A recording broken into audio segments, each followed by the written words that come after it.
Oh hey, what do you think about my new coffee table? We needed a spot to hide our games, and why not have them right here in the middle of the living room? The top lifts up, and we can use it as a dining table. So if you'd like to see how I made it, stick around.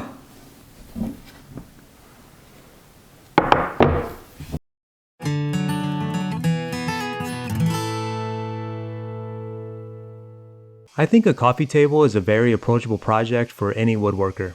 They can be pretty simple to design and build with just a few tools. They can also be customized with special features and look however you would like. And best of all, a coffee table is likely something you'll use every day. I'm using 3/4 inch thick red oak for my tabletop, and I start by ripping 90-degree edges on my table saw.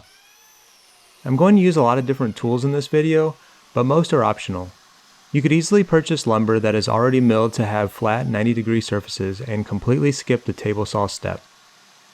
Next, I'm using my biscuit joiner, another optional tool, to cut slots in the sides of each board so that they stay aligned during glue up. These tabletop boards could be glued together without the use of biscuits. I just like the added alignment they offer and help prevent the boards from shifting while they are being clamped together. I also had to run my boards through the planer because the thickness varied slightly and a few were pretty rough on the surface. Once I was happy with the surfacing and alignment, it was time for glue up. I ran a bead of glue across the surfaces, added biscuits to the slots, and used my new parallel clamps for consistent pressure on the ends.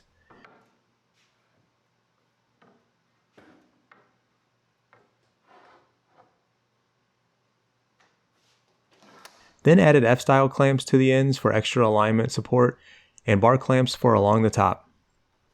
While the coffee table top glue up was drying, it was time to turn my attention to the body. I'm basically making a rectangle out of 3/4 inch plywood. I started by ripping the plywood down to what the height of the rectangular box would be. Again, the table saw is not necessary here. A track saw or circular saw with a straight edge would do the job. These pieces were about 8 inches wide, and I tried to use my little miter saw to cut them in half, but they were too wide and required 2 cuts, which did not turn out well.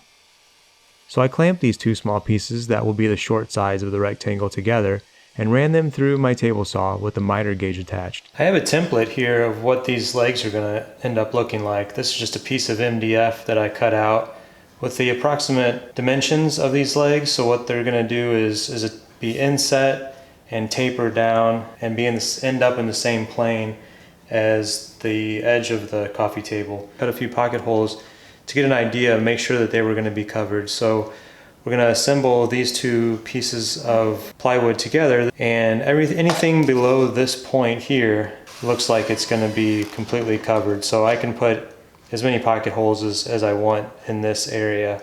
I think the design of my coffee table has a bit of mid-century modern inspiration to it. So I cut these legs out of the same 3/4 inch red oak with about a 20-degree angle on the top and bottom for a little extra visual interest. Did you see that cute little animation? You know what to do.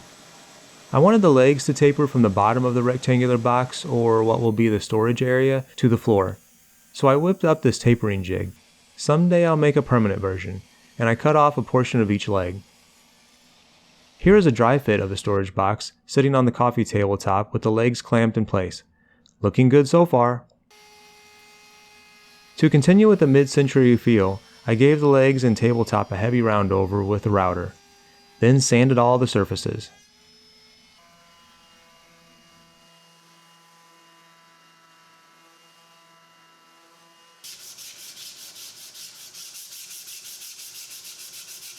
I edge banded the plywood edges of the storage box that will be seen when the tabletop is lifted.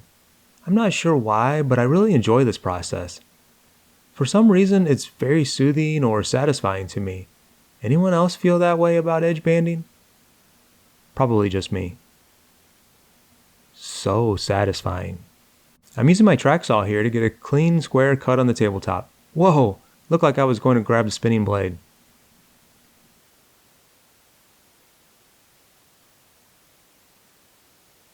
With the storage area and tabletop cut to length, it was time to attach the legs.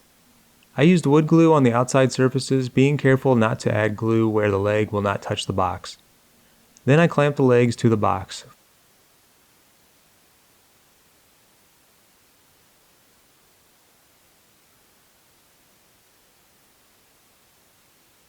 For extra reinforcement, I marked some locations on the inside of the box and used 1.5-inch panhead screws to pull the two pieces together.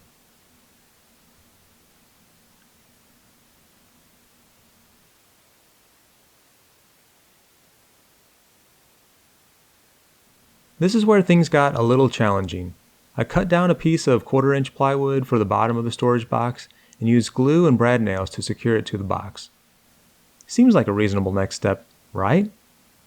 You'll see why this was a mistake in a moment.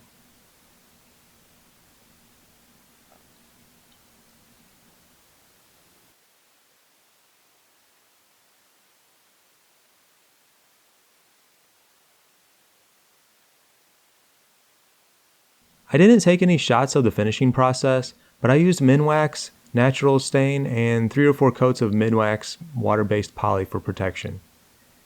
You can also see another project here, our bathroom vanity.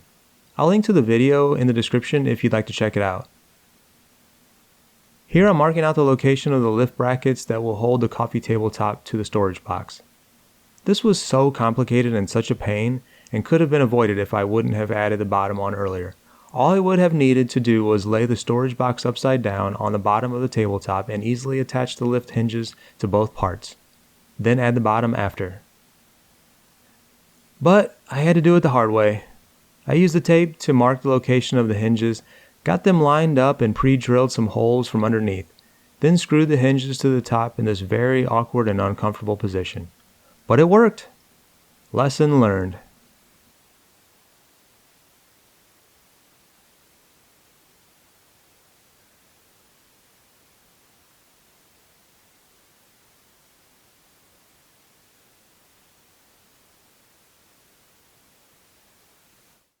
Here's how the table operates.